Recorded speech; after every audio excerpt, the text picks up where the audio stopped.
السلام عليكم ورحمة الله وبركاته. إن الحمد لله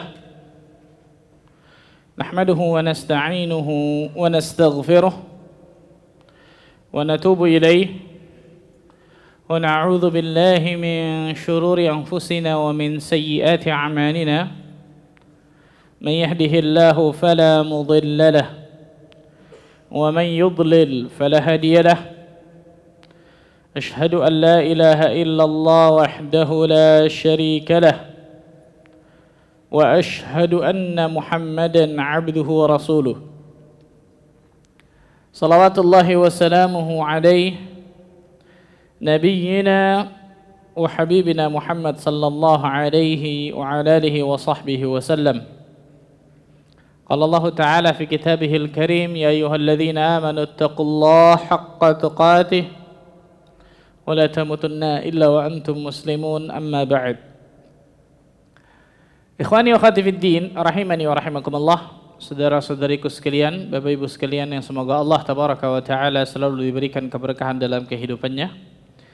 Alhamdulillah, kita bersyukur kepada Allah tabaraka wa taala atas segala limpahan karunia dan nikmat yang Allah berikan kepada kita semua. Sehingga pada kesempatan yang berbahagia ini Allah tabaraka wa taala masih terus melimpahkan berbagai macam nikmat dan karunia-Nya kepada kita semua, sehingga kita dapat duduk hadir di tempat terbaik di atas muka bumi ini, fi baitin min buyutillah, yaitu di salah satu rumah dari rumah-rumah Allah Azza wa Jalla ini. Tidak lain tidak bukan dengan satu tujuan mulia, yaitu menuntut ilmu syar'i, menuntut ilmu agama Allah tabaraka wa taala, yang jelas itu menjadi kewajiban seorang muslim dan muslimah. Dan semoga Allah Azza wa Jalla berikan ilmu yang bermanfaat kepada kita semua. Allahumma amin. Salat dan salam semoga tercurah kepada Rasulullah sallallahu alaihi wasallam, Nabi akhir zaman, Nabi yang telah membawa kita dari zaman kejahilian, dari zaman kebodohan, dari zaman keterasingan akan ilmu menuju zaman yang terang benderang akan ilmu syar'i, itu zaman as-sunnah. Ma'asyiral muslimin wal muslimat rahimani wa rahimakumullah, melanjutkan mabahats kita, kajian kita tentang hadis Al-Arba'in An-Nawawiyah, 42 hadis tentang pokok-pokok agama yang ditulis oleh Imam An-Nawawi rahimahullahu taala. Dan insyaallah taala pada hari ini kita masuk hadis ke-12, hadis yang sangat singkat, pendek, tapi mengandung makna yang sangat luas dan dalam, luar biasa.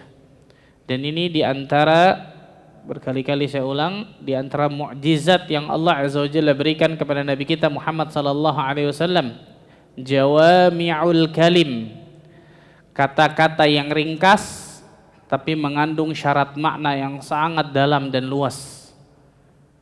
Ringkas, padat, hanya sedikit mungkin Rasulullah SAW menyebutkan, tapi maknanya sangat luas dan luar biasa mendalam.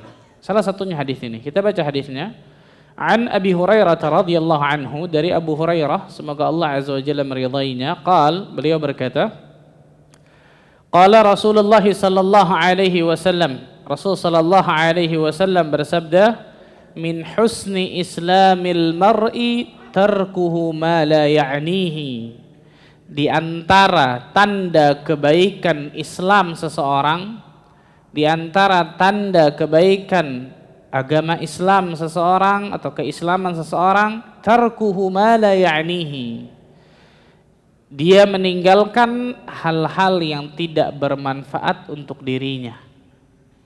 Di antara tanda baiknya keislaman seseorang, baiknya agama Islam seseorang, maka dia meninggalkan hal-hal yang tidak bermanfaat untuk dirinya.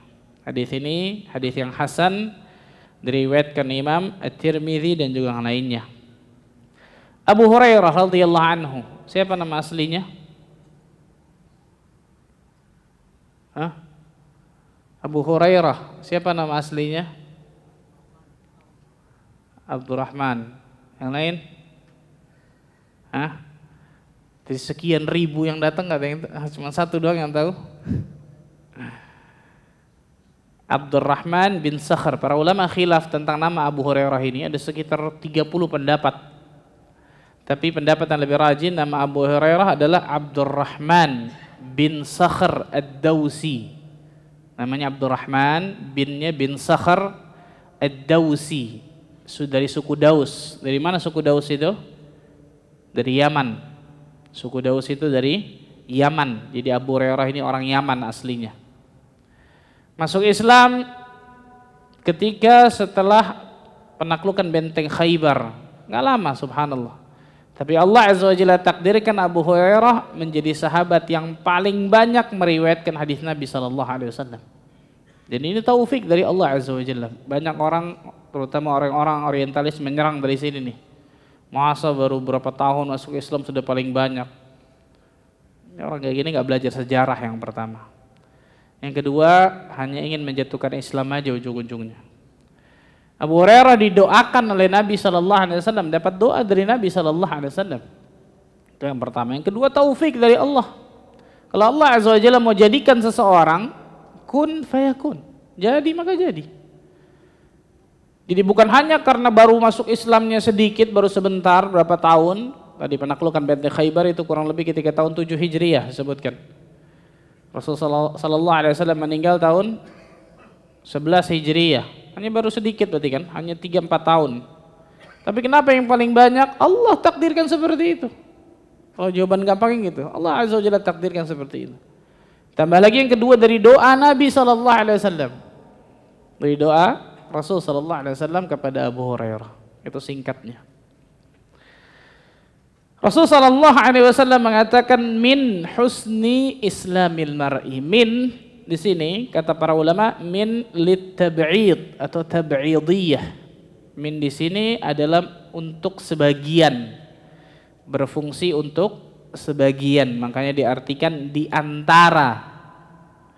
Min husni islamil mar'i, di antara tanda kebaikan Islam seseorang. Berarti apa? Ada banyak lagi ciri-ciri yang lain. Ada banyak lagi tanda-tanda baiknya Islam seseorang, bukan cuma ini.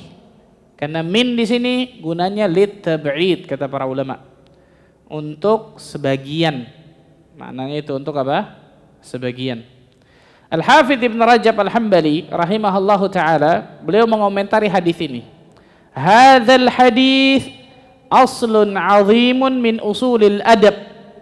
Hadis ini menjadi landasan yang paling besar, paling penting tentang masalah adab. Lihat, adab, akhlak, adab.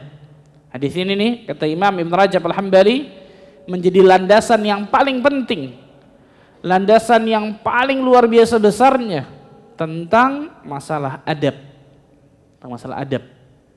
Ya, kalau kita ingin adabnya baik, perhatikan hadis ini baik-baik, disebutkan oleh Al-Hafidz Ibn Rajab Al-Hambali rahimahullahu ta'ala. Kemudian ikhwatal iman rahimani wa rahimakumullah, kapankah keislaman seseorang dianggap baik? Kapankah keislaman seseorang dianggap baik? Ulama khilaf tentang masalah ini. Para ulama berbeda pendapat kapan keislaman seseorang itu dianggap baik. Sebagian ulama mengatakan bahwa kebaikan Islam seseorang dicapai dengan mengerjakan kewajiban-kewajiban dan menjauhi larangan-larangan. Ini pendapat pertama, ini jelas. Taqwa, mengerjakan perintah-perintah Allah Azza wa Jalla, menjauhi larangan-larangan Allah Azza wa Jalla. Nah, kata para ulama, pendapat pertama mengatakan bahwa kebaikan Islam seseorang bisa dicapai dengan mengerjakan kewajiban-kewajiban dan menjauhi larangan-larangan. Jadi siapapun dari kaum muslimin yang mengerjakan kewajiban-kewajiban, menjauhi larangan-larangan dari Allah dan Rasulnya, maka Islamnya sudah baik loh. Nah, salah satunya contoh apa? Puasa Ramadan. Puasa Ramadan diwajibkan oleh Allah Tabaraka wa Ta'ala. Ketika kita melaksanakannya puasa Ramadan ini, dan ingat, puasa ini bukan cuma menahan lapar dan haus, tapi juga apa? Minal lagwi war rafath. Dari sesuatu yang sia-sia, perkataan, perbuatan yang sia-sia dan rafath, dari sesuatu yang keji, perkataan atau perbuatan yang keji. Jadi bukan hanya menahan, nggak makan, nggak minum dari terbit fajar sampai terbenam matahari. Gampang kalau itu. Menahan lisan kita supaya nggak gibahin orang, menahan perbuatan kita dari perbuatan yang haram, atau perbuatan yang sia-sia, nggak ada pahalanya di dalamnya. Ini luar biasa, ini puasa nih. Karena itu Allah tutup ayat puasa itu dengan apa? Litaraji, harapan. La'allakum, la'alla itu dalam bahasa Arab litaraji, harapan. Agar kalian, supaya kalian tattaqun, bertakwa kepada Allah. Jadi diharapkan oleh Allah Azza wa Jalla ketika Allah berikan satu bulan spesial nih, Ramadan. Satu bulan yang sangat luar biasa, Ramadan. Mudah-mudahan setelah Ramadan jadi orang bertakwa. Jadi takwanya bukan hanya di bulan apa? Ramadan. Selesai Ramadan selama tinggal takwanya. Enggak, salah ini.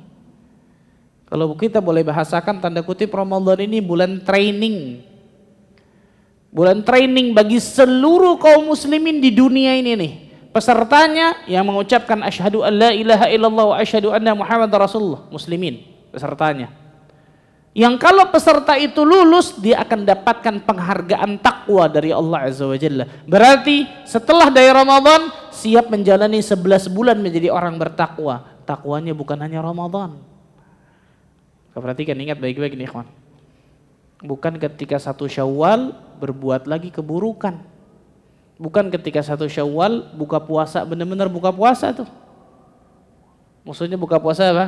Bukan cuma buka puasa makan dan minum, tapi buka puasa dari hal-hal yang haram dia kerjakan lagi tuh. Ketika Ramadan nggak buat haram, berhenti dulu deh.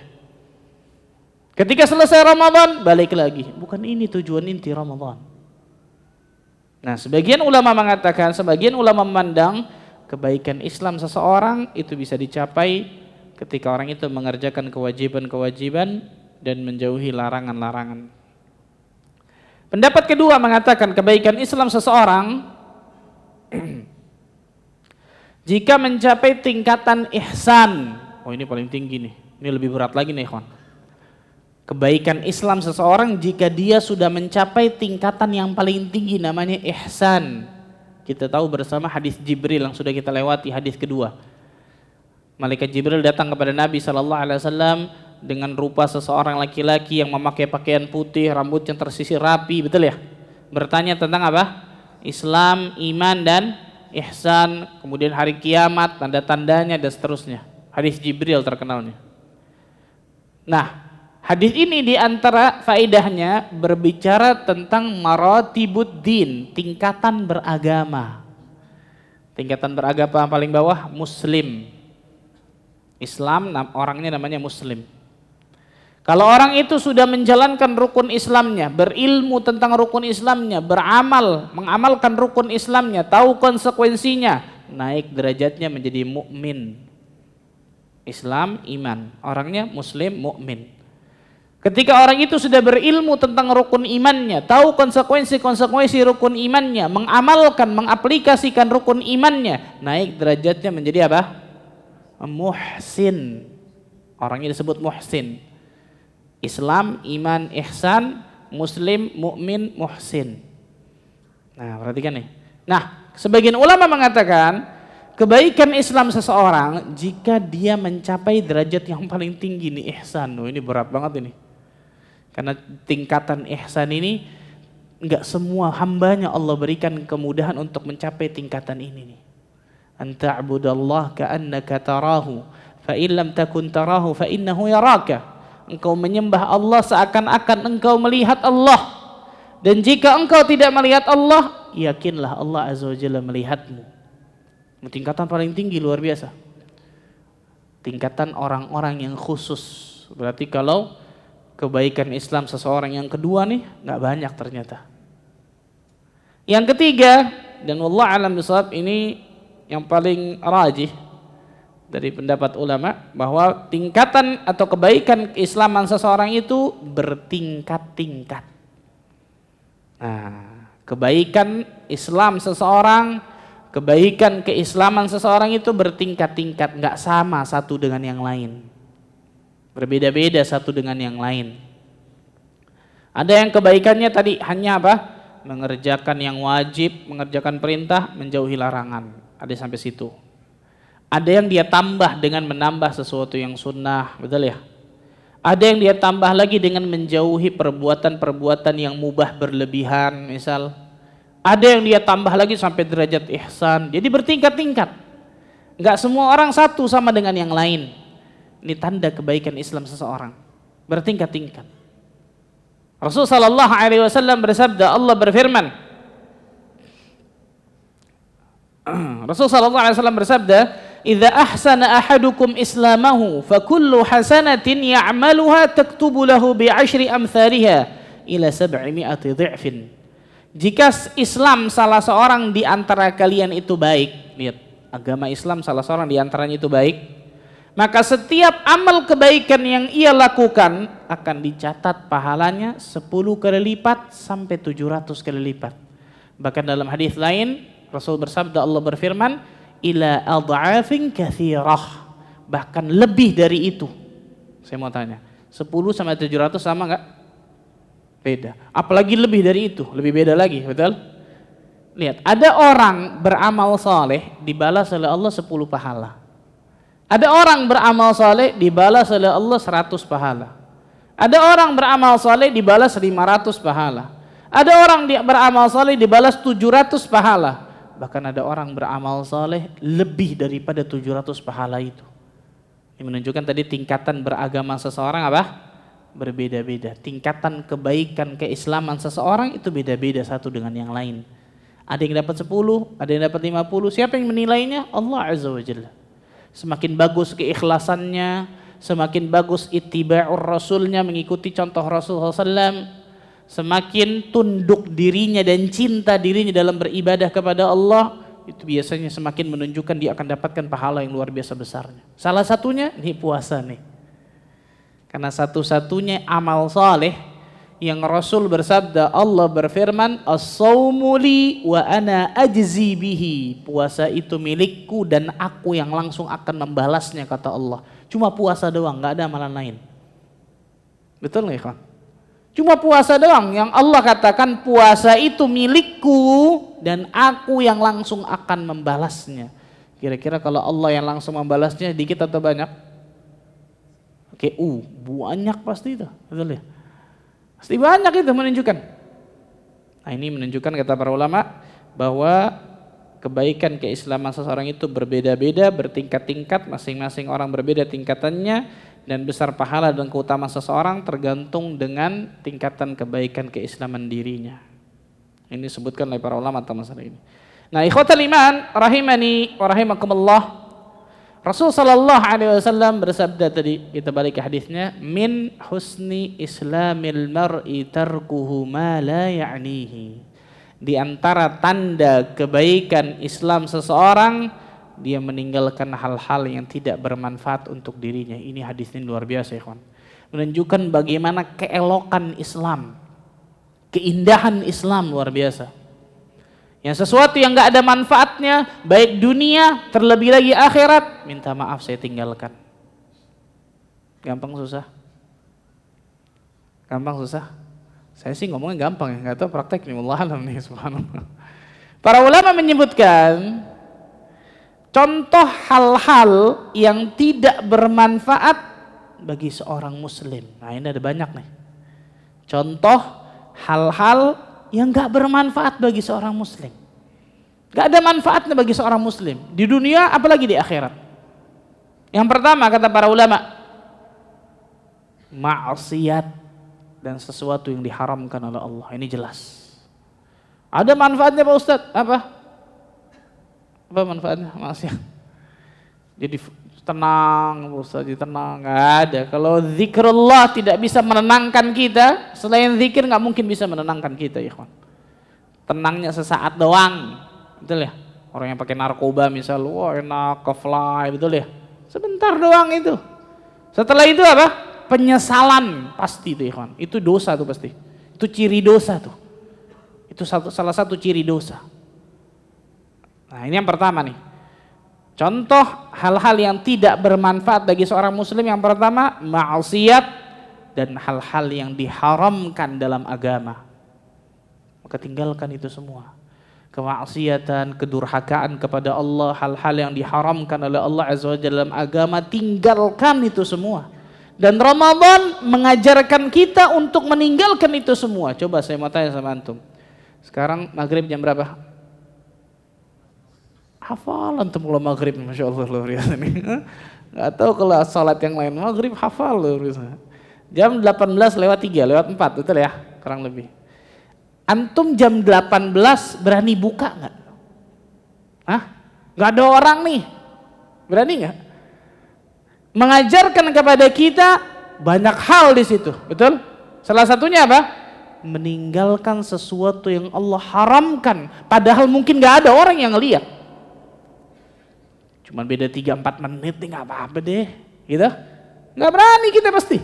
Kenapa ini nggak diteruskan setelah Ramadan maksudnya? Ini hebatnya Ramadan nih, ikhwan.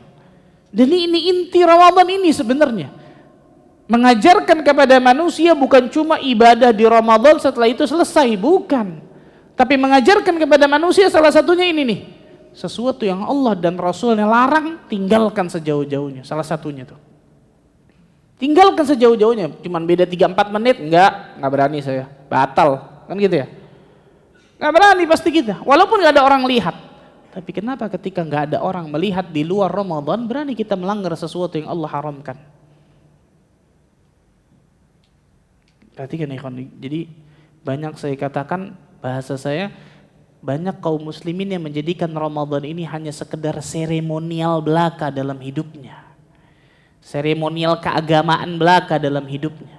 Puasa, ke masjid, salat malam, selesai Ramadan, selamat tinggal itu semua. Tujuan inti Ramadan gak dia dapatkan berarti, ikhwan. Kalau di dalam Ramadan kita gak bisa dapatkan ketakwaan dari Allah Azza wa Jalla, bagaimana di luar Ramadan? Kalau bulan Ramadan yang Allah Azza wa Jalla tutup pintu neraka serapat-rapatnya, buka pintu surga selebar-lebarnya, Allah belenggu para syaitan, Allah persulit tangka syaitan untuk menggoda Bani Adam, kita masih berbuat maksiat, dosa, kedurhakaan yang haram, bagaimana di luar Ramadan, ikhwan? Bagaimana di luar Ramadan? Ini sesuatu yang tidak bermanfaat dan ini yang paling besar jelas. Maksiat, perbuatan dosa, perbuatan kedurhakaan kepada Allah dan Rasulnya pasti di dalamnya nggak ada manfaatnya sedikit pun bagi dunia kita ataupun akhirat kita. Perhatikan baik-baik nih, subhanallah. Ada banyak orang yang menjadikan dalih dari apa? Oh, saya tenang Pak Ustaz melakukan ini. Saya nikmat, saya fun aja Pak Ustaz. Ya Allah, hati-hati nih. Bisa jadi kemudian apa? Fitrahnya yang tadinya lurus sudah bergeser, melenceng dari garis lurusnya ketika dia tenang, tidak merasakan kesalahan, tidak merasakan penyesalan ketika dia berbuat dosa dan perbuatan maksiat kepada Allah. Na'udzubillahi min dzalik. Rasulullah sallallahu alaihi wasallam bersabda, "Innal 'abda idza akhta'a khati'atan nukitat fi qalbihi nuktatun sauda." Sesungguhnya seorang hamba ketika dia berbuat satu dosa, satu kesalahan, maka akan dititikkan titik hitam dalam hatinya. Fa in huwa naza'a wastaghfara wa taba suqila qalbuh. Apabila dia meninggalkan perbuatan dosa itu, dia istighfar, minta ampun kepada Allah, dia taubat kepada Allah, akan dibersihkan lagi hatinya itu dari perbuatan dosa itu. Titik hitam tadi dibersihin lagi, dicongkel oleh Allah. Fa in zada zida fiha. Apabila dia menambah perbuatan dosa lagi, ditambah lagi titik hitam. Nambah perbuatan dosa lagi, tambah lagi titik hitam. Menambah lagi perbuatan dosa, titik hitam, titik hitam, titik hitam. Sampai hatinya penuh dengan apa? Noda hitam itu. Dan ini bahaya nih, kawan. Ketika hati manusia sudah dipenuhi dengan titik hitam dari perbuatan dosa dan maksiat ini, orang ini biasanya nggak tahu mana perbuatan yang ma'ruf, nggak tahu mana perbuatan yang mungkar. Atau dia tahu ini perbuatan ma'ruf yang mengantarkannya ke surga, tapi dia nggak bisa melakukannya, nggak ada kekuatan untuk bisa melakukan perbuatan ma'ruf ini. Dia tahu ini perbuatan mungkar, buruk, salah, yang bisa mengantarkannya ke neraka, tapi nggak ada kekuatan untuk bisa menjauhi perbuatan mungkar ini. Kenapa? Karena salahnya sudah di sini, nih hatinya sudah hitam, pekat, legam. Hati-hati, subhanallah. Hatta ta'alu wa qalbuh, sampai titik hitam itu memenuhi ranu hatinya semuanya. Wa huwa ar-ran alladzi dzakara Allah Ta'ala kalla bal rana ala qulubihim ma kanu yaksibun. Dan itulah yang dinamakan ran oleh Allah dalam Al-Qur'an dalam surat Al-Mutaffifin ayat ke-14, kali-kali tidak apa yang telah mereka kerjakan telah menjadikan hati mereka itu mengeras, terkunci mati. Na'udzubillah min dzalik. Hati-hati nih, maka jangan pernah meremehkan perbuatan dosa sekecil apapun. Biasanya dalih kita apa? Ya kan dosa kecil Pak Ustadz. Salah satu yang menjadikan dosa kecil itu bisa menjadi dosa besar ketika dosa kecil itu diremehkan. Meremehkan dosa kecil itu akan menjadikan orang itu melakukan dosa itu lagi, dosa itu lagi, dosa itu lagi. Yang lama kelamaan dari kecil menjadi apa? Besar dan bisa membinasakan diri kita. Dan gak ada para sahabat, para tabi'in, para ulama terdahulu yang meremehkan dosa kecil, gak ada. Maka coba antum lihat. Ketika para ulama menjelaskan masalah dosa, pembagian dosa, ada dosa besar, ada dosa kecil. Dosa besar ada banyak, disebutkan kriterianya seperti ini, seperti ini. Ketika dosa kecil ada nggak contohnya? Untuk pernah temukan nggak ulama mencontohkan dosa kecil ini? Padahal banyak loh. Ada nggak? Bayangkan takutnya para ulama tuh. Padahal ada digolongkan nih dosa besar, dosa kecil. Contoh dosa besar yang diancam oleh Allah dengan neraka, diancam dengan azab, diancam dengan siksa, itu dosa besar semua tuh. Dosa kecil enggak, kan gitu. Maka contohnya pada hakikatnya banyak. Tapi nggak ada ulama yang berani mengatakan contoh dosa kecil, contohnya ini. Kenapa? Syekhul Islam Ibn Taimiyah rahimahullah mengatakan adz-dzambu 'indallahi 'azim. Karena dosa dalam pandangan Allah, di sisi Allah pada hakikatnya itu besar. Walaupun hakikatnya itu dosa kecil. Karena nggak pantas seorang makhluk hamba yang dhaif, yang lemah, berbuat kedurhakaan kepada Rabbul Alamin yang telah memberikan berbagai macam kenikmatan kepada dirinya. Sahih? Perhatikan baik-baik ini. Ini yang pertama yang haram. Kemudian yang kedua, contoh hal-hal yang tidak bermanfaat bagi seorang muslim yang kedua, hal-hal yang dimakruhkan di dalam agama. Hal-hal yang dimakruhkan di dalam agama. Dan sekaligus saya masukkan langsung hal-hal yang dimakruhkan dalam agama, ini yang kedua, dan hal-hal yang dibolehkan tetapi berlebihan. Sesuatu perkara mubah tapi berlebihan. Nah, subhanallah, ini menarik nih, kawan. Hal-hal yang dimakruhkan dalam agama itu biasanya nggak ada manfaatnya bagi seorang muslim. Dan yang kedua, hal-hal yang mubah dibolehkan tapi berlebihan. Mubah tapi apa? Berlebihan. Kata para ulama apa? Kalau seseorang melakukan sesuatu yang makruh atau yang mubah tapi berlebihan, biasanya ini akan mengantarkan kepada sesuatu yang haram. Biasanya ini akan mengantarkan kepada sesuatu yang apa? Haram. Contoh apa? Lalai. Lalai akan waktu. Jadi disebutkan oleh Imam, judulnya itu apa? Kiat manajemen waktu, betul ya? Kalau orang lalai kepada waktunya, itu sangat tipis benang dia melakukan sesuatu yang haram. Karena kenikmatan waktu ini Allah tanya nanti, kenikmatan umur usia yang Allah berikan kepada kita di atas muka bumi ini, Allah akan tanya nanti di hari kiamat, kita pergunakan untuk apa? Kenikmatan waktu itu, kenikmatan usia itu, kan gitu. Maka ketika kita gunakan kenikmatan itu, umur itu, waktu itu dengan kesia-siaan, biasanya itu akan mengantarkan kepada sesuatu yang haram. Nah, hati-hati nih kawan. Makanya tadi di antara tanda kebaikan Islam seseorang, dia meninggalkan sesuatu yang apa? Enggak bermanfaat untuk dirinya. Dia tanya kepada dirinya, ini mengandung pahala Allah atau tidak? Kayaknya enggak ada pahalanya deh. Tinggalkan. Apalagi ini kayaknya apa? Nyerempet-nyerempet dosa nih. Lebih tinggalkan lagi kalau itu. Enggak ada pahalanya aja, tinggalkan gitu. Bahkan kita nggak tahu nih, ini bisa mengandung pahala, bisa enggak, nggak tahu kita, tinggalin, selesai, kan gitu. Di antara tanda kebaikan Islam seseorang, dia meninggalkan hal-hal yang tidak bermanfaat untuknya. Masya Allah. Orang menjadikan dalil apa? Ya kan tidurnya orang puasa ibadah Pak Ustaz. Masya Allah. Jadi dari pagi habis subuh sampai zuhur lanjut lagi estafet sampai asar, lanjut lagi estafet, malam jadi pagi, pagi jadi malam. Padahal hadisnya batil itu. Batil hadisnya. Tidurnya orang puasa itu ibadah, nggak ada, bukan hadis itu, subhanallah, nggak ada hadis yang sahih berbicara seperti itu. Satu, yang pertama. Yang kedua, nggak ada para ulama terdahulu yang menyia-nyiakan Ramadan 1 detik aja, nggak ada. Coba antum lihat. Al-Imam Asy-Syafi'i, sebagaimana kita tahu bersama, ketika Ramadan datang 1 hari mengkhatamkan Al-Quranul Karim 2 kali hatam.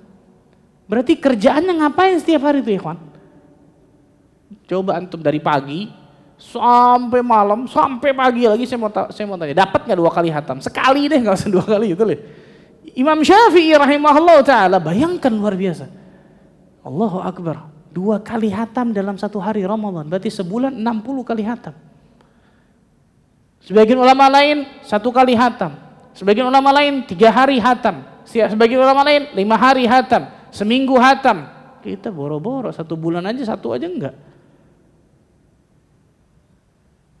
Jadi para ulama terdahulu benar-benar memanfaatkan waktunya luar biasa dalam hidupnya, terutama terkhusus ketika Ramadan, dengan iman dan amal saleh, dengan ibadah kepada Allah Azza wa Jalla.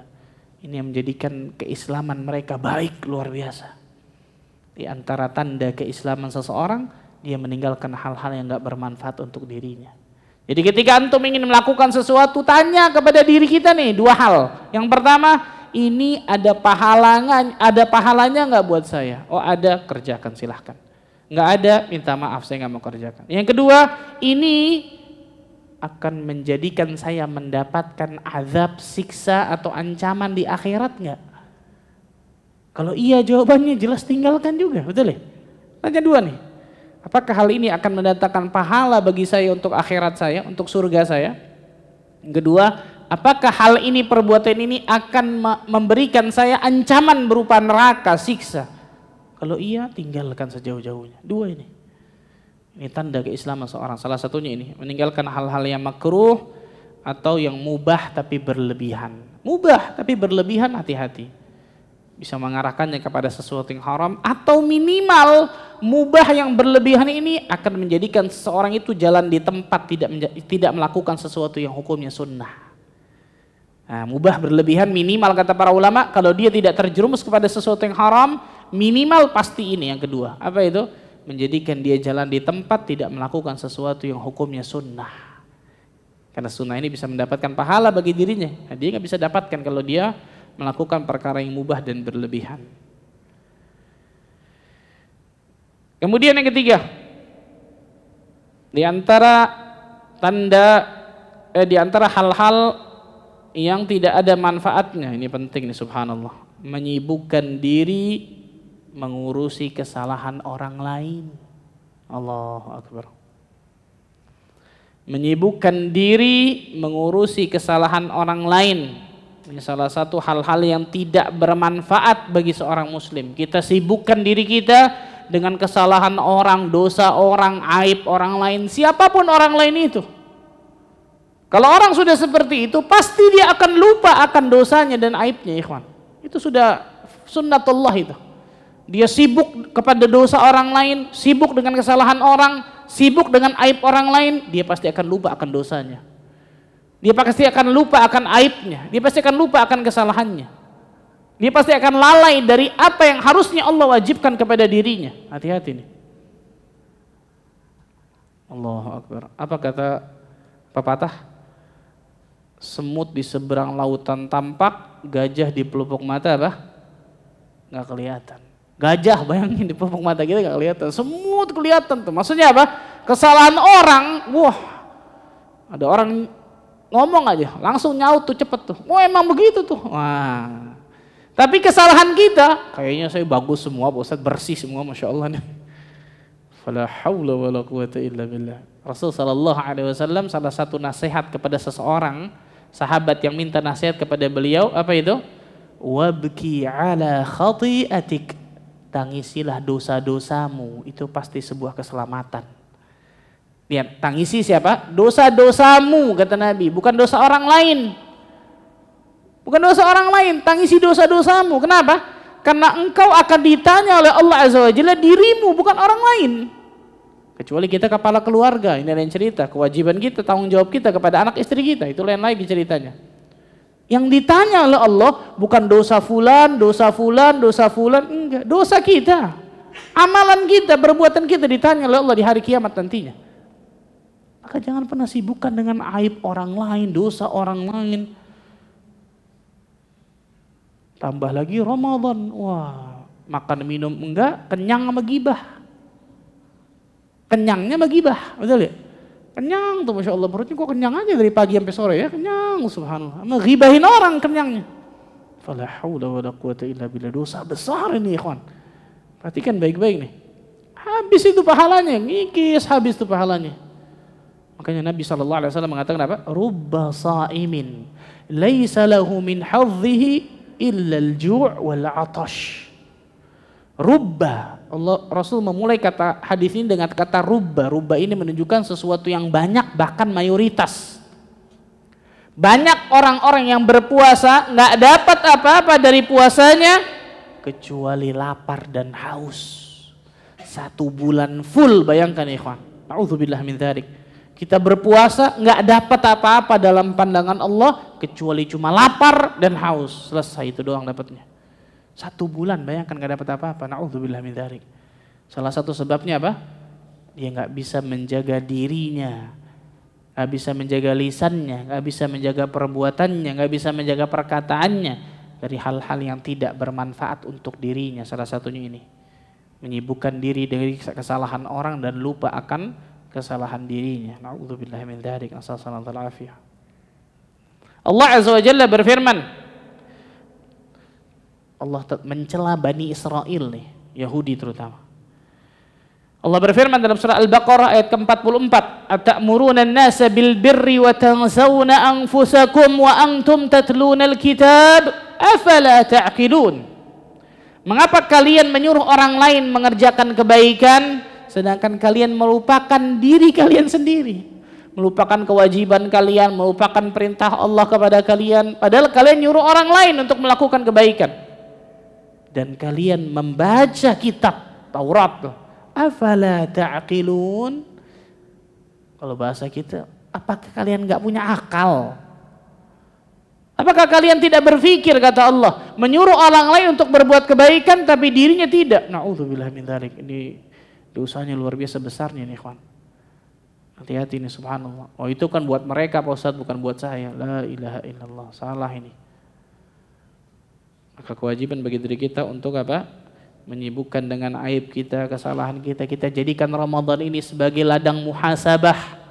Waktu muhasabah diri kita. Apa dari amal-amal keburukan yang masih kita lakukan, tinggalkan.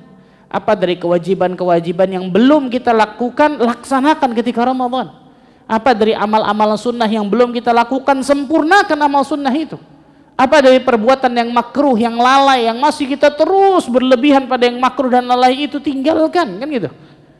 Niat kita, jadikan Ramadan ini jadi ladang muhasabah. Waktu muhasabah, mengintrospeksi diri kita, mengoreksi diri kita dari segala macam keburukan. Dan juga segala macam yang Allah Azza wa Jalla wajibkan kepada diri kita.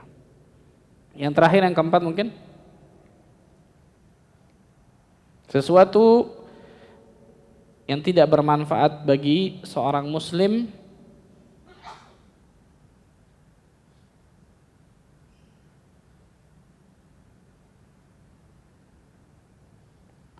adalah sesuatu yang tidak ikhlas ketika dilakukan.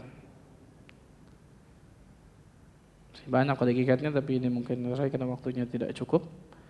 Sesuatu yang tidak ikhlas. Dia berpuasa Ramadan bukan karena Allah. Lihat hadisnya apa ikhwan? Man shama Ramadhana imanan wa ihtisaban, ghufira lahu ma taqaddama min dhanbi.